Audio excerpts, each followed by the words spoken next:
Well, it was all rainbows and sunshine when the Bills started out 3-0, and now a dark cloud over One Bills Drive in Orchard Park after they've lost 2 straight games with plenty of issues facing Sean McDermott, Joe Brady, Josh Allen, and the rest of the crew. Welcome into another edition of the Buffalo End Zone podcast. Speaking of a little bit under the weather, the K-Man, Kevin Carroll, not feeling great, so we bring in a special guest. We're happy to have Chris Trapasso, my good buddy from CBS Sports, to join us to talk all things Bills. He covers the NFL draft, and of course has followed the Bills for a long time, and he's really plugged in on what's going on at One Bills Drive. Chris, thanks for joining us tonight. Andy, thanks for having me. It's always great talking Bills football with you. Yeah, absolutely. From your perspective, we'll just jump right into this. When you look at what's happening with the Bills' offense and what we've seen out of the last 2 weeks against both the Ravens and the Texans, what's more to blame if you had to assign percentages? Is it Joe Brady? Is it Josh Allen's decision-making? Or is it the lack of playmakers that so many people believe is really hampering this group? Well, to assign percentages live after that Texans game, it like right afterward, it felt, man, those receivers just couldn't get open. And Joe Brady, it was like a 50-50 split between those two. After rewatching, I think Josh Allen deserves a fair amount of blame too. I mean, he misses that throw to Mack Hollins on I believe the first drive, certainly in the first quarter.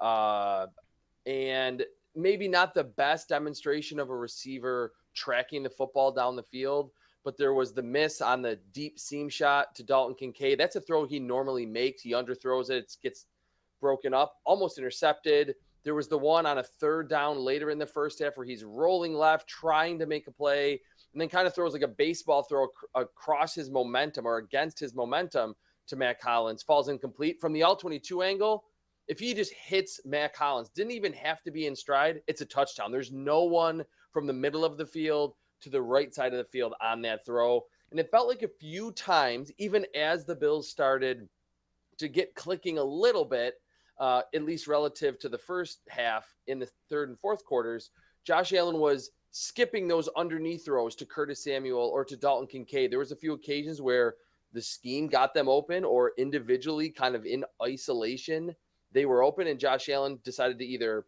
step out of the pocket and run or throw a ball deep down the field. So I think it's about 33% split between Josh Allen, the scheme, and just the Bills wide receivers not being able to get open as regularly as Josh Allen is used to. And I think the one last thing I'll say on this, it's easy to say it now, like you're mentioning this dark cloud over the offense and the Bills after these back-to-back losses, but entering week 6, we probably should have realized before the season that this receiver group that only had Khalil Shakir being the only one who had caught a pass from Josh Allen, that it was going to take time to establish those connections with Josh Allen. It even took Shakir a little bit of time from his rookie season into year 2 where he breaks out and has a great start to this season. Without him, it was a bunch of new wide receivers that just do not have that rhythm or that connection with Josh Allen just yet.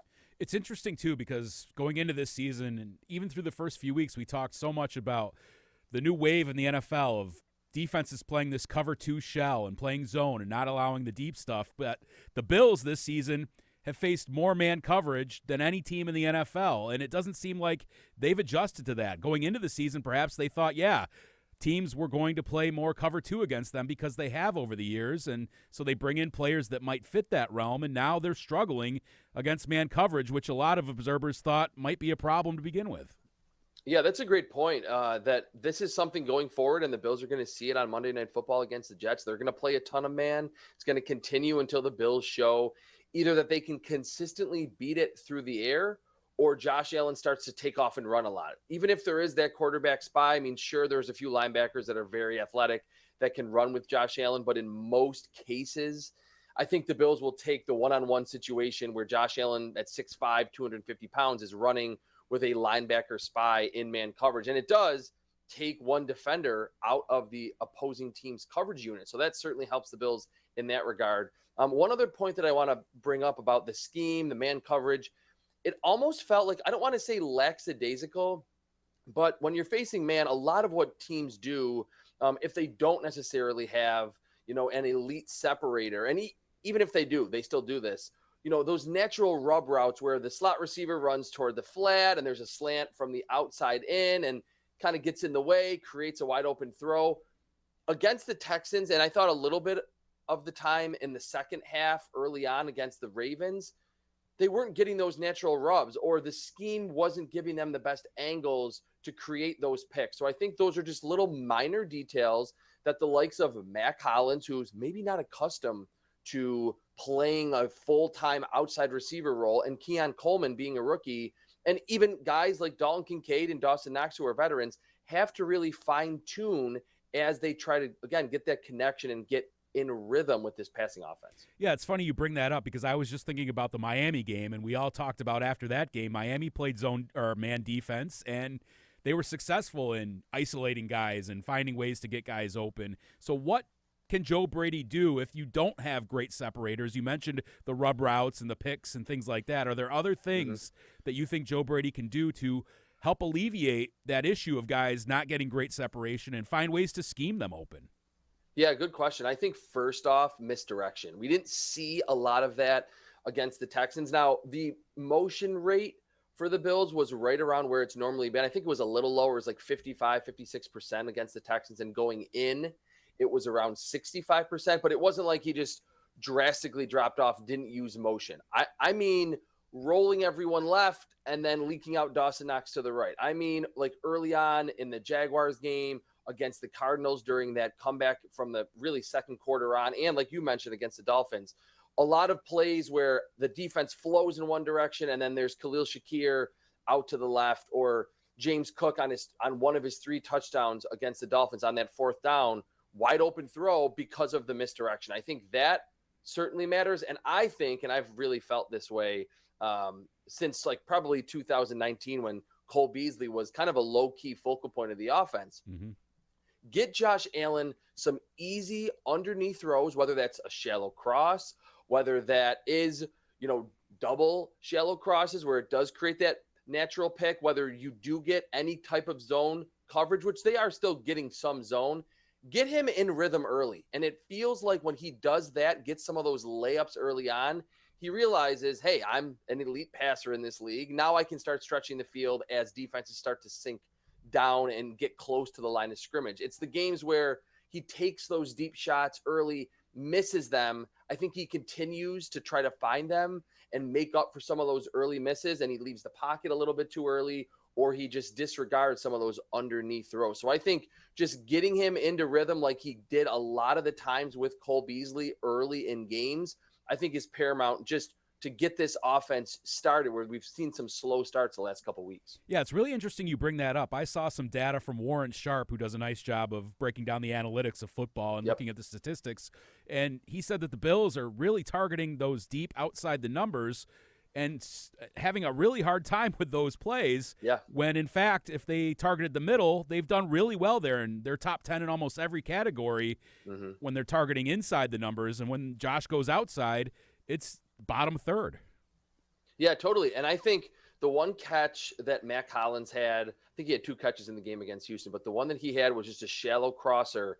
That can be run for Keon Coleman. He doesn't just have to be a back shoulder, like you're saying, outside the numbers type receiver. Now, the last few have not really gone his way. He makes a great catch against the Cardinals. He has the catch kind of in traffic on a deep over for the touchdown against the Jaguars. The Bills should be okay with throwing him the ball in contested catch scenarios, but you can also scheme him open too. You can get him some easy throws where he's not having to change directions 3 times in a route. He's not going to be like Stephon Diggs getting open on those intricate routes necessarily this early in his NFL career. So, yeah, utilize him on a slant, on a shallow cross. Same thing with Dawson Knox, who's become invisible in this offense, even though he is one of the highest paid players on the entire team. Getting those players the ball early, allowing them to maximize their yards after the catch, even if it's not on a totally blown coverage that we saw Joe Brady kind of scheme up early in the season, I think that would work wonders for the confidence of Keon Coleman, the tight ends, and just Josh Allen settling in early in a game where he can really get into rhythm as the game progresses. So many people, Chris, are disappointed in what's gone on with Curtis Samuel. He's kind of their key offseason offensive addition, and we've seen next to nothing from him. Why do you think that is? Obviously, he's a little bit banged up. He didn't practice today. We're recording this here on Wednesday going into Monday Night Football. Is it just the fact of getting on the same page with Allen? It would seem that Joe Brady knows how to utilize his skill set because he did it and gave Curtis Samuel his best career year in Carolina in 2020. So what's the disconnect here with that? Fantastic point. And I think we do have to start with the foot and the turf toe injury because, like you mentioned, he's on the injury report again. Now, apparently, according to Sean McDermott, he hurt that same injury in the Houston Texans game, the one that bothered him and kind of kept him out of most of the preseason. So that could be something that's limiting his quickness, his change of direction ability, which when we're looking at this Bills offense, we're saying, hey, they have no separators outside of Khalil Shakir. While it might be a problem at large, that's certainly not the case. Like Curtis Samuel at 27, 28 years old, with his speed, he ran 4.31 coming out of Ohio State in 2017. He's gotten down the field. He's been good after the catch, underneath and at the intermediate level. He can create separation. What I saw, and I kind of spoke to this already, I think Josh Allen occasionally was just not looking his way, whether that's his doing, whether that's Joe Brady not making Curtis Samuel the first or the second read in the progression. It's kind of hard to tell sometimes where the quarterback starts to look and is that where he should be looking or not. But I went in feeling like, hey, they need to utilize him. And I feel like everyone agrees here. They need to utilize Curtis Samuel in a traditional wide receiver role. Maybe you give him a jet sweep at like every once in a while, but this is a slot receiver who can also play on the outside, win anywhere in the NFL. He's never done it at a crazy high volume, but like you mentioned with Joe Brady in 2020, had like over 70 catches and over 800 yards receiving with, bottom tier quarterback play. I saw him used in the slot. I saw him open over the middle. I saw him underneath where they could have got him the football. It doesn't just need to be schemed up. So I think the Bills should continue to gravitate away from that and say, look, we're not going to just use him as Isaiah McKenzie 2.0. And maybe some of these underneath kind of layups early in the game for Josh Allen need to be going to Curtis Samuel if and when he's healthy. A lot of folks out there are kind of the sky is falling mode, and that happens with fans, right? Like, sure. You live and die by every game and every moment, and it's hard to remember that the Bills have gone through plenty of lulls the last few years, yes. And they kind of ride their way through it and figure it out and usually end up going on a hot streak at the end of the season to get into the playoffs. When you look at so much chatter about the Bills possibly trading for a top-tier wide receiver, whether that's Davante Adams or Amari Cooper or someone else, do you feel like that's a move? Both should they do it and will they do it? Because I'm on the mind that it wouldn't hurt for them to do it. It certainly could help. I'm just not so certain Brandon Beane would give up the capital, say, if you had to go get Davante Adams for a second and a fifth or something like that. Yeah, Andy, I feel very similarly to you right now. I think it's on the Bills' radar given what happened the last 2 weeks. Do I think that Brandon Beane has made a bunch of phone calls this past week? No, I don't. But do I think it's maybe closer to the forefront of his mind? Sure. And if it continues where the receivers are just dropping passes, where Josh Allen's making good throws, or he's just not trusting them, or they're just not getting open against man coverage, especially on the outside, I think we've seen it in the past that Brandon Beane is not afraid to make a trade. I feel like the last 2 or 3 trade deadlines, whether it's Nyheim Hines, or go all the way back to Kelvin Benjamin, last year Rasul Douglas, he's taken that midway point of the season, assessed his team and said, look, we need a corner last season. We need Kelvin Benjamin in 2017 to get to the playoffs. And he helped. Mm-hmm. It wouldn't shock me if things continue to maybe not be as bad as they were against Houston. I don't necessarily think that's going to be the case, but if the Bills are leaving games, whether they win or lose, and it's like, man, the pass game is just really not anywhere close to where it used to be or where it probably needs to be to really contend in this loaded AFC, I could see him making a trade. But I will say the guy, if anyone follows me on Twitter, they certainly know this. Romeo Doubs of the Green Bay Packers is the guy that I would want the most because I feel like we saw last year with Rasul Douglas, they traded a third rounder for him, but he was under contract this season. Romeo Doubs is only 24 years old. He's under a very cheap 5th-round contract. He was picked right before Khalil Shakir in the 5th round in 2022, like 4 or 5 picks ahead of him. So very cheap in 2025. He's been a quality separator at all 3 levels of the field his entire career in Green Bay. He has good hands. He's actually been a pretty good contested catch receiver despite not being that big. I think not being that he won't be as much or as expensive as a Davante Adams, I think would also be huge in that they probably wouldn't have to trade like you said, a second and a fifth. I mean, if it got to that point, I wouldn't be totally against it. But right now, I think the Bills are going to just, like you said, ride the wave through this lull, lean on the defense, lean on Josh Allen, and just hope and believe that the connection with these brand new receivers and this rookie Keon Coleman will start to develop through October and into November. I want to touch on something you brought up a little bit earlier, and that is Dawson Knox. And we heard so much about 12 personnel and having two tight ends. You trade up in the first round to take Dalton Kincaid. He's been a little bit underwhelming so far this season as well after a great second half of last season. What do you think is the issue with the tight end situation and not being able to really maximize that? I mean, Dawson Knox, no, he's not Travis Kelce, but he's been a productive player for the Bills. He hasn't put up massive stats, but he was somebody Josh Allen would look to, and he's completely invisible. Like, how do you get those guys involved a little bit more, especially Knox?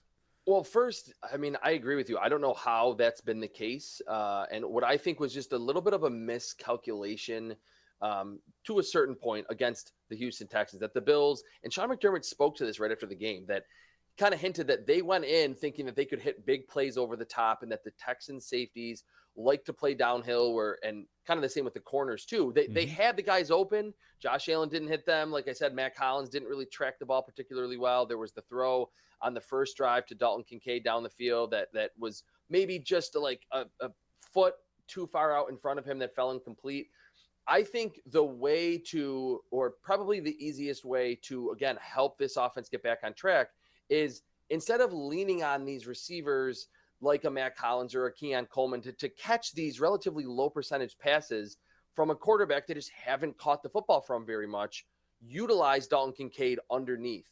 Those quick throws, that's where he was utilized at Utah. He had like I forgot what it was, like a 16 catch game against USC. They're just pop passes, basically. Just little pop passes. Let him utilize that sleekness that drew some of those Travis Kelce comparisons because of how fluid his hips were and his ankles and his flexibility. He was never really a down the seam, like Rob Gronkowski, big play type of receiver or a tight end at Utah. He was so good making defenders miss and just getting open underneath and at the intermediate level. And I think the same is true for Dawson Knox. Maybe he even gives you a little bit more of that seam stretching ability, utilize him in the red zone. I think you lean on the players like they were with Khalil Shakir, who have already had a connection and have caught a multitude of passes from Josh Allen in their career, and then maybe keep Keon Coleman and Mack Hollins as just those secondary and tertiary targets in the progression where they can slowly come along and maybe later in the season be found. Even MVS, who's really been non-existent, can be found for some big plays later in the year once they do have some more of those practice reps and game reps. But right now, get back to what Josh Allen knows, and that's Dawson Knox, Dalton Kincaid, and Khalil Shakir. Yeah, we've talked so much about the Bills maybe kind of following the Chiefs model a little bit in the way that they've constructed their roster. And you watched the Chiefs game the other night, and Mahomes is kind of just doing that. A little dink and dunk here and there and just kind of moving around and dishing off to different guys. And I think when Allen's been successful so far this season, he's shown he can do that. They just kind of got to get back to that. Yeah, I always think back to, I mean, there's been a litany of these games where, especially during the Cole Beasley era, where Josh Allen started 6-yard pass, 7-yard pass, 4-yard pass, 9-yard pass, and they were suddenly on the opponent's 30-yard line, and they were 4 completions to Cole Beasley. I always think back to that opening season game a few years ago that started the season against the Rams, where everyone, including myself, expected Josh Allen to just be throwing it all over the field. That was right after 13 seconds, throwing it deep. And he started off dinking and dunking, and it was, I forgot what he was like midway through the second quarter, but I think he had like 1 incompletion, and it was like death by 1,000 paper cuts. That wasn't really a Josh Allen that I think the primetime audience was used to. He was incredible in that game. The Bills were unstoppable against a Rams team that had just won the Super Bowl and really didn't lose that many pieces on the defensive side in LA. I think not necessarily you want Josh Allen to turn into, let's say, end of career Drew Brees or someone like Tom Brady, because he has the big arm. He can hit so many plays over the top, he can run. But I really think it is vital early in the game for Josh Allen to see those completions be had. It alleviates, I think, some of the pass rush too, where he's not worried about that. And, I got to make a play because the pressure's mounting. though, like that game and games like that, I think they should go back and watch that film and think, all right, here's what we need to roll out offensively, and Josh needs to pull the trigger when he sees, let's say, a Dalton Kincaid open on a whip route underneath, even if it might only complete for 4 or 5 yards, just to keep the Bills ahead of the chain, so to speak. You're a big golf fan, a tradition Yes, unlike any other, right? Every season, it seems, there's a point after a game or a couple of games where people start to go in on Sean McDermott and wonder if he's the guy, if they've hit a ceiling with him, questioning his game management, time management skills, clock management, in-game adjustments, all those sorts of things. And it's hard for me because I've watched this team from where I was as a kid and through my teenage and college years and into my early 30s, how terrible they were. And then to see them arise out of that and become this legitimate contender every single season. But then you see things like what happened against the Texans, and I think there's some arguments either way about what their strategy was there, or was there a miscommunication in strategy. But where are you generally on like where they are with McDermott and the type of coach he is, and if ultimately does he hold them back in some cases, or has he put them in great positions? That is the billion-dollar question, let's say, right now for Bills fans. I'm not to the point where I think they should fire Sean McDermott. Am I inching closer to that? Yes, because I think that in today's NFL, and I just tweeted it this week, it was something like 64% of all games so far, 51 out of 78 games through week 5, have been within one score in the final 5 minutes of the game. So that to me just says those last minute game management decisions really, really matter. And we'll never know if it was miscommunication, if it was Sean McDermott letting Joe Brady just make that decision. You would think that the head coach could overrule something, especially in that type of situation if he didn't like it. It's something that I think certainly has held the Bills back quite a bit. 13 seconds instantly comes to mind. This game obviously was not as big as 13 seconds, but I think the blunder was just as big, if not bigger, in terms of the decision-making. Now, I've gotten a few texts. You kind of insinuated it too, that, oh, hey, I didn't hate it. It's Josh Allen with the ball in his hands. I was vehemently against it. I didn't understand what they were doing. I thought they were going to go to overtime. And what I will say, for Sean McDermott to come out right after and say, hey, it's 100% on me. That's great. That's what you want to hear from your head coach. You don't want to hear him throw Josh Allen under the bus or the offensive coordinator.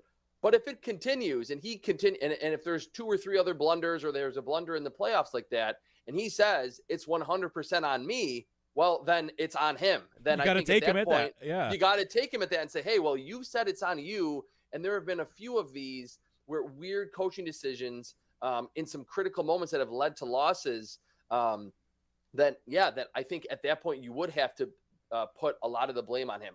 I do think, though, it is important to also at the same time not have recency bias kind of take over, because if you look at all the analytics, I'm sure Warren Sharp has sent this out, that the Bills have been one of the best go-for-it teams in the NFL in terms of what all the computer models say. I believe going into week 5, they had like the 3rd best go-for-it rate when they should under Sean McDermott. Now, maybe early on, 2017, 2018, quarterback play wasn't as good. He trusts his defense. Those were pretty good defenses there in Buffalo. Even 2019's defense was pretty good, that he was punting a lot on the 40-yard line on 4th and 1. He's really gone away from that. And I think any push for the Bills to run the ball was maybe just because Joe Brady understands, like, hey, maybe this pass game isn't quite there yet. I don't think Sean McDermott is saying, I want it to be run, pass like it's 1995. I really don't think that. Under Brian Daboll and Ken Dorsey, they were some of the pass happiest teams in the NFL. First down pass rate, neutral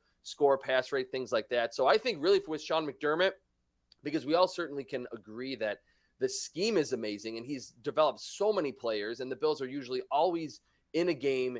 If not for Josh Allen, the defense has just been good for like 7 or 8 years now, to very good to elite. So I think for him, it's got to be frustrating because he's really gotten that down, all the complex coverages, rotating the defensive line, developing the linebackers, finding those linebackers that he likes.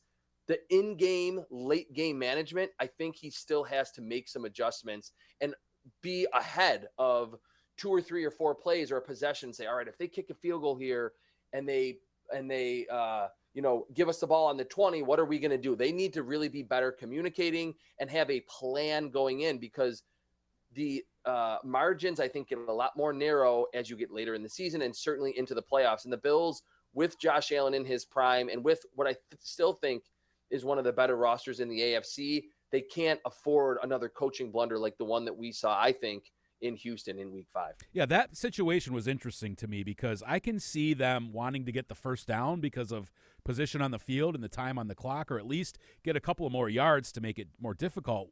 And McDermott brought this up. I would have rather, though, seen them run the ball on first down and see where you are. Maybe James Cook gains 8 yards. Maybe he runs for a first down there, right? Yep. And the fact that it looked like Allen was trying to get set up for push down the field for a field goal as opposed to taking underneath stuff, that was what was concerning to me, more so than even the decision to pass it. Okay, I don't love that, but if you're going to do that, why are you throwing deep balls and 50-50 Hail Mary type balls to Keon Coleman and Mack Hollins? And what didn't make sense to me is it would be one thing if the offense was clicking. If Josh Allen had already had 380 yards passing, there were 2 receivers had gone over 100 yards. Right. You think, okay, it's Josh Allen.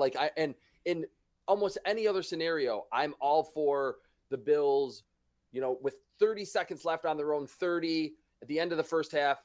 I want them to try to kick a field goal or score a touchdown every time. I mean, you mentioned us growing up in Western New York, it would always be the Bills downing the football in that situation. So that's been nice to have that for the Bills. I just felt like in that scenario, exactly what you said, that even if, okay, on first down, you try to hit a big play, it didn't work, you could say, well, then they should have run the ball because there wasn't a lot of time left.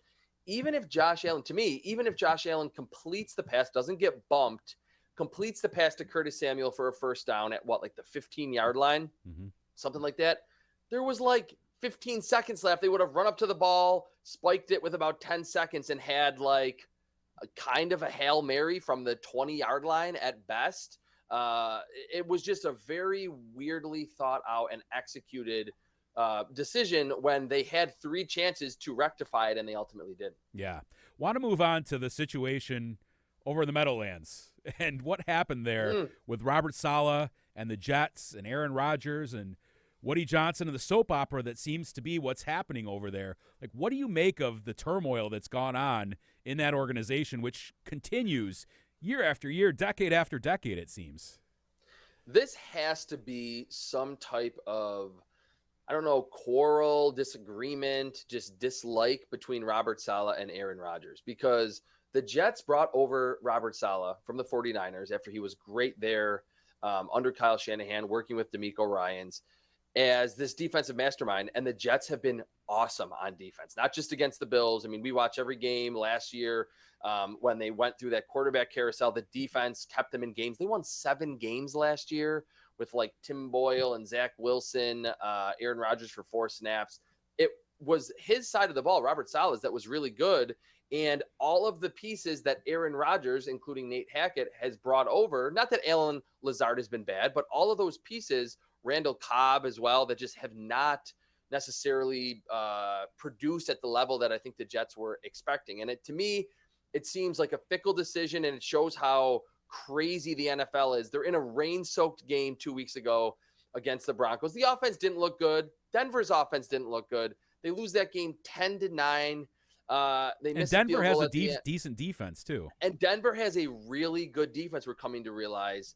So I would almost chalk that up almost like that Bills wind game where they lost to Mac Jones, 14-9 or whatever it was, where Mac Jones completed 2 passes. You say, hey, that was kind of crappy that we lost, but we understand the elements were terrible, and that's a pretty good defense.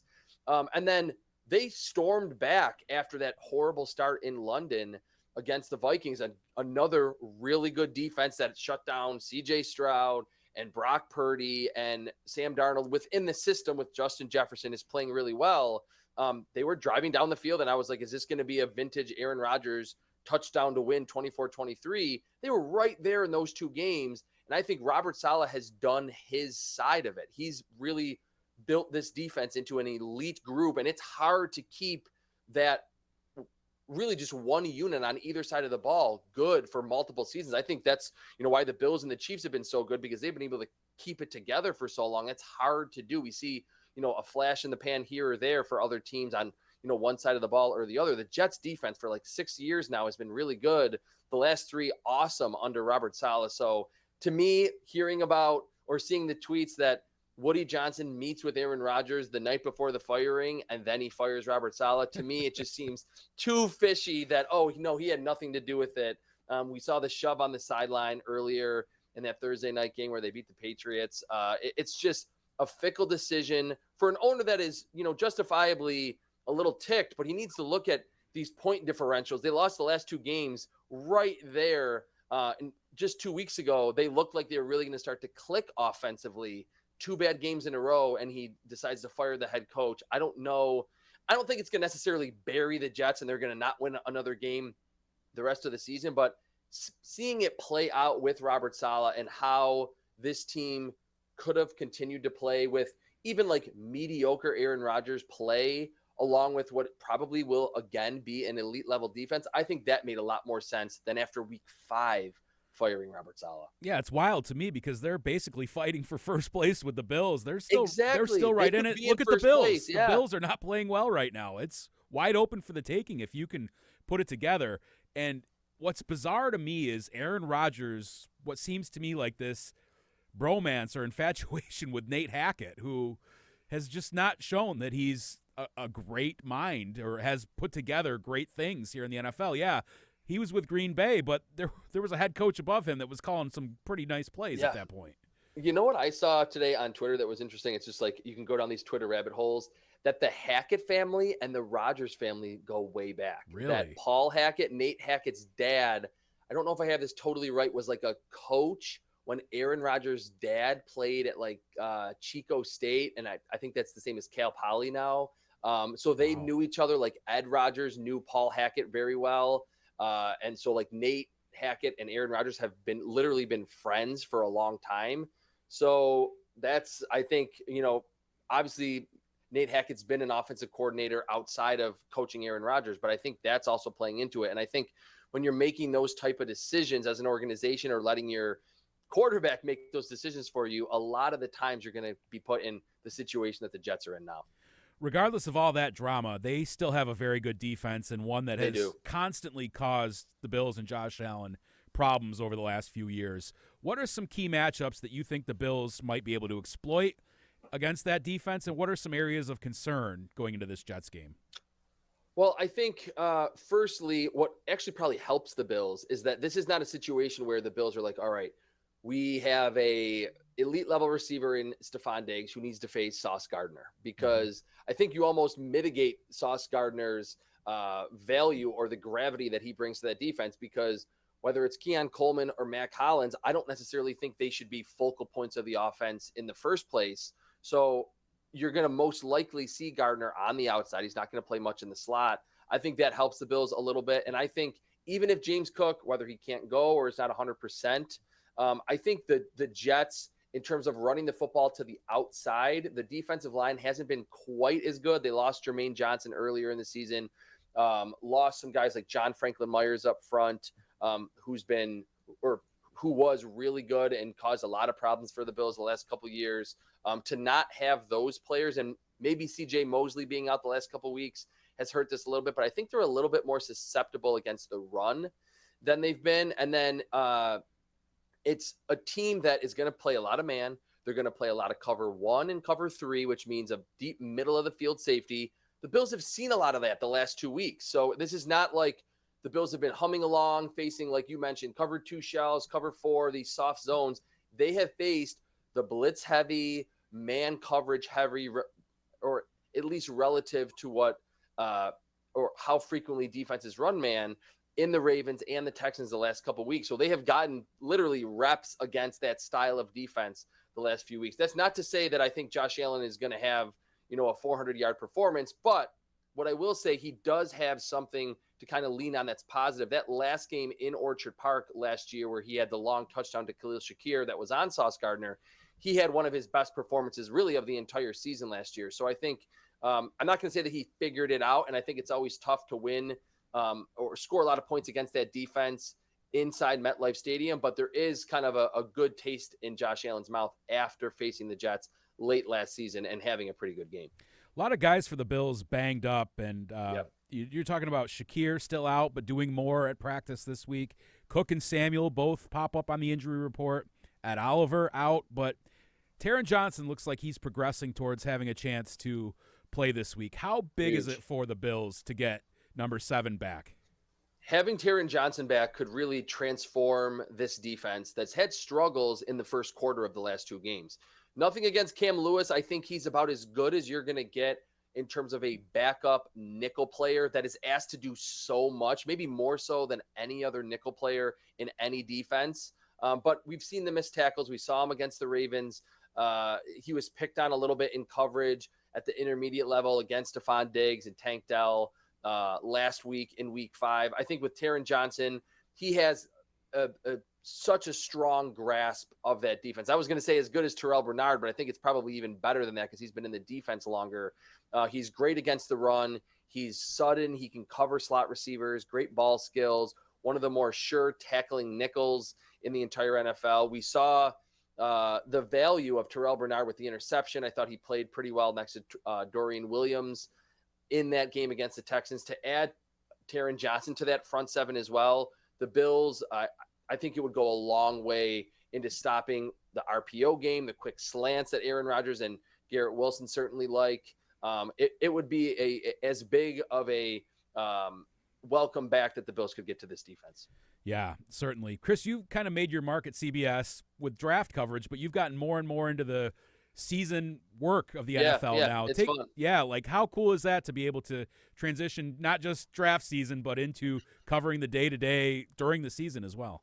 Well, I think any one of us, when you're like, whether you're producing a news show, a video podcast, writing an article, whatever, you want like what you're doing for people to like look at. So the first couple of years at CBS or listen to or watch, the first couple of years at CBS, I was writing draft articles like in September, October. Really wasn't until November or December that we saw a little spike in traffic. And then I kind of pitched to them and said, look, I've now scouted 2 or 3 drafts.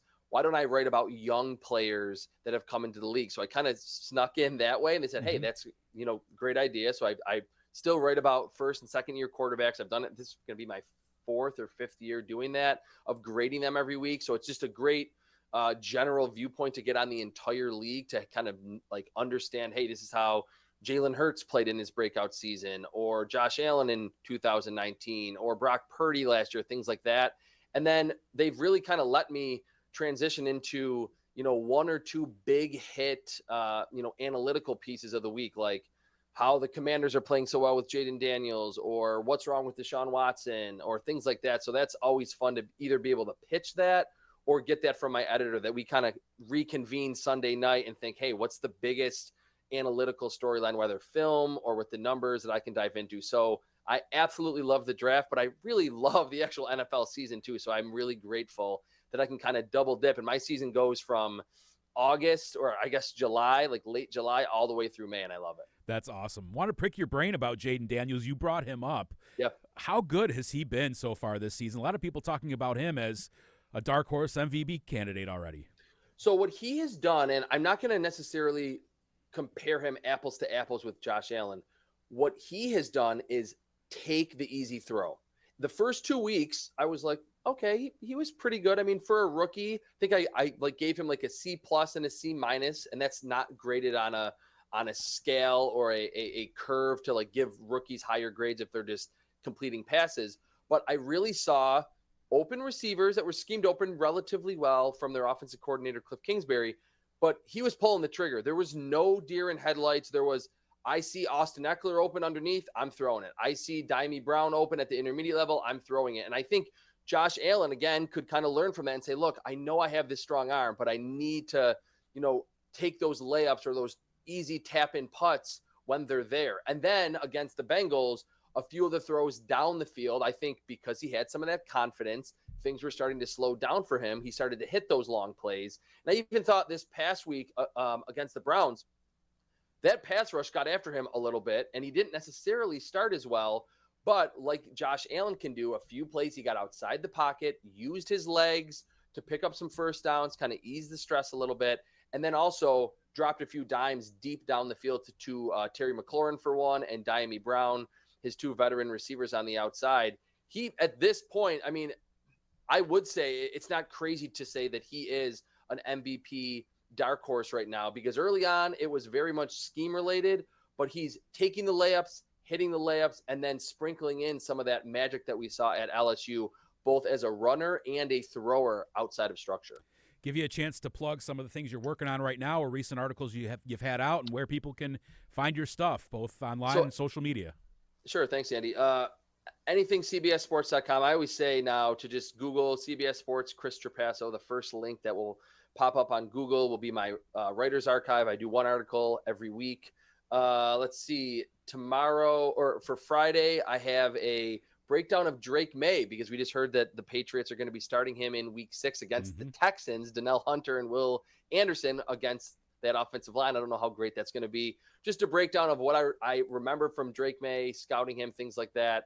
And every Tuesday, that first and second year quarterback grade article that I alluded to earlier. I have a mock draft on Wednesday, reaction piece on Monday and Thursday. So it's always changing, but I have a few series in there. Anything on CBSSports.com.